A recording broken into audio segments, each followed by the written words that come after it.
اعوذ باللہ من الشیطان الرجیم بسم اللہ الرحمن الرحیم السلام علیکم پیارے بچو کلاس 4 سبجیکٹ اردو موضوع چھ مٹی کا تیل بچو اس آج پڑھن مٹی کا تیل پیج نمبر 35 مٹی کا تیل بچو میں مٹی کا تیل ہوں آج میں آپ کو اپنی کہانی سناؤں گا غور سے سنیے گا جب انسان کو پتہ چلا کہ میں زمین کی گہرائی میں چھپا ہوں تو مشینوں کی مدد سے اس نے مجھے اوپر کھینچا جس جگہ میں زمین کے اندر سے نکلا جاتا ہوں اسے مٹی کا تیل کا کنواں یا چشمہ کہا جاتا ہے۔ چشمے سے نکلتے وقت میری صورت سیاہ گاڑے مادے کی ہوتی ہیں، پھر مجھے صفائی کے مرحلے سے گزرنا پڑا ہے۔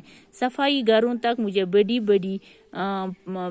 بڑی پایوں کے ذریعے پہنچایا جاتا ہے۔ صفائی گھروں میں مجھے اچھی طرح صاف کیا جاتا ہے، میرا رنگ خوب نکھر جاتا ہے، پھر میں پٹرول کہلاتا ہوں جس سے تیز رفتار گاڑیاں کارخانے اور جہاز چلتے ہیں۔ جب پوری طرح میری صفائی نہیں ہو تو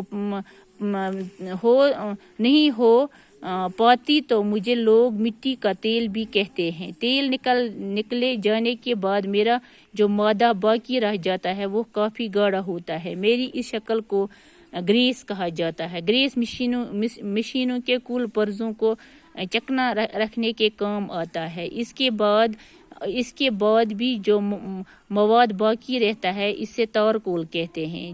آپ جن صاف ستھرے اور پختہ سڑکوں پر پیدل چلتے ہیں یا گاڑیوں میں سفر کرتے ہیں ان پر تارکول بچھاتا ہے۔ تارکول کو ریت یا باجری کے ساتھ ملا کر سڑکوں کی تعمیر کے کام میں لایا جاتا ہے۔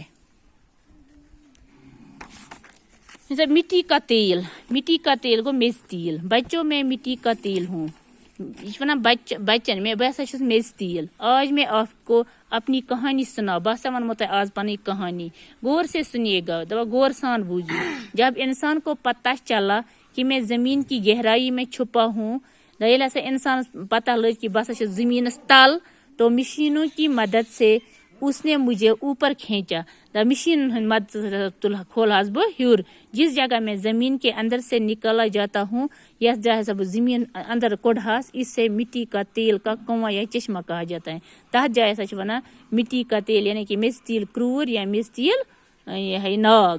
چشمے سے نکلتے وقت میری صورت سیاہ گاڑے مادے کی ہوتی ہے۔ ییٚلہِ ہسا بہ چشمہ من ناگ مز یا کریڑ مز کھولہس تس پہ اس میں سیاہ گاڑ یعنی کرہن ژیں مادے کی ہوتی ہیں، پھر مجھے صفائی کے مرحلے سے گزرنا پڑتا ہے۔ پتہ سا کرش میں صفائی گھروں تک مجھے بڑی پاؤں کے ذریعے پہنچایا جاتا ہے۔ دپان صفائی کرنی ہسا پیو امن پیو ہسا امن واریاہن جائن بہ واتناوُن۔ صفائی گھروں میں مجھے اچھی طرح صاف کیا جاتا ہے۔ دپان صفائی گھروں میں مجھے اچھی طرح صاف کیا جاتا ہے۔ دپان صفائی گھر مز ییٚلہِ واتن تتھ سا کرو بہ واریاہ اصل پٲٹھۍ صاف، میرا رنگ خوب نکھر جاتا ہے، میون رنگ ہسا الگ درا پھر میں پٹرول کہلاتا ہوں۔ پتہ سا بنیا پٹرول جس سے تیز رفتار گاڑیاں کارخانے اور جہاز چلتے ہیں۔ یم ہسا تیز رفتار گاڑی چھ پکان، کارخان چھ پکان، جہاز چھ پکان۔ جب پوری طرح میری صفائی نہیں ہو ییٚلہِ ہسا پور اس میں صفائی کی صفائی نہیں ہو پاتی تو مجھے مٹی کا تیل بھی کہتے ہیں۔ تیل ہسا مٹی کا تیل نکل جانے کے بعد میرا جو مادہ باقی رہ جاتا ہے ییٚلہِ ہسا تیل کڑنے پتہ یس ہسا ماد میں رود اندر وہ کافی گاڑھا ہوتا ہے، سا اس واریاہ خراب، میری اس شکل کو گریس کہا جاتا ہے۔ تتھ ہسا ونان گریس مشینوں کے کل پرزوں کو چکنا رکھنے کے کام آتا ہے۔ دپان اس ہسا گریس چھ لگان اندر یم ہسا مشین ہند پرزٕ آسان تمن صاف کرنے باپت تمن تراوان تمن بند کرنے باپت۔ اس کے بعد جو مواد باقی رہتا ہے اس ہسا مواد پتہ روزان چھ اسے تارکول کہتے ہیں، تتھ چھ ونان تارکول۔ آپ جن صاف ستھرے اور پختہ سڑکوں پر پیدل چلتے ہیں یا گاڑیوں میں سفر کرتے ہیں ان پر تارکول بچھاتا ہے۔ یم ہسا پختہ سڑکن پہ تھی پکان چھو گاڑین مز سفر چھو کران تتھ ہسا چھ ونان سہ ہسا چھ آسان سڑک یم ہسا پختہ چھ آسان تمن پہ ہسا چھ آسان تارکول ترٲیِتھ۔ تارکول کو ریت اور باجری کے ساتھ ملا کر سڑکوں کی تعمیر کے